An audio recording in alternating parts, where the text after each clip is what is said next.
I don't honestly think the damsel in distress trope is necessarily a bad thing, and I will illustrate a few reasons why. First of all, it's an inevitable reflection of our culture, and it's an inevitable reflection of biology. Women, unfortunately, tend to be easier victims than men.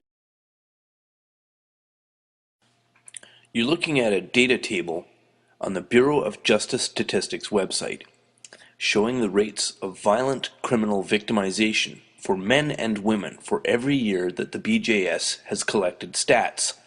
And as you can see from the data, men are, and always have been, overwhelmingly the victims of violent crime.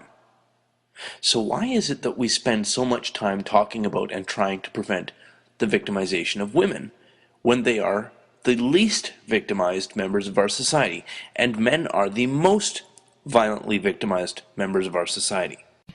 Why aren't women being portrayed as the saviors, while men as the victims?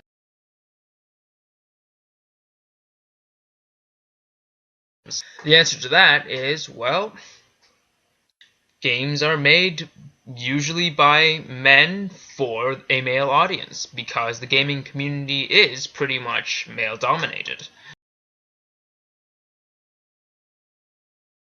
Because half the people playing these games are women and girls. Now, the number ranges from 40 to 47%, depending on whose figures you look at. But even this is shockingly high to most of the people that I talk to.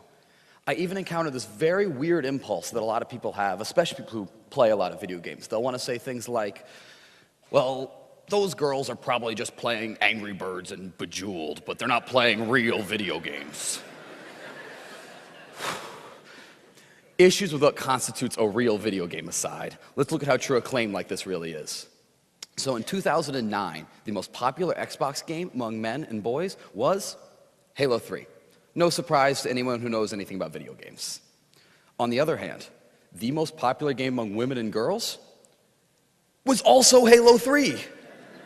The top 8 most popular games on the PC that year were the same 8 games between men and women. Women are playing these games, and in huge numbers.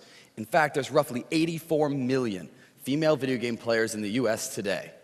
Why aren't more women playing games?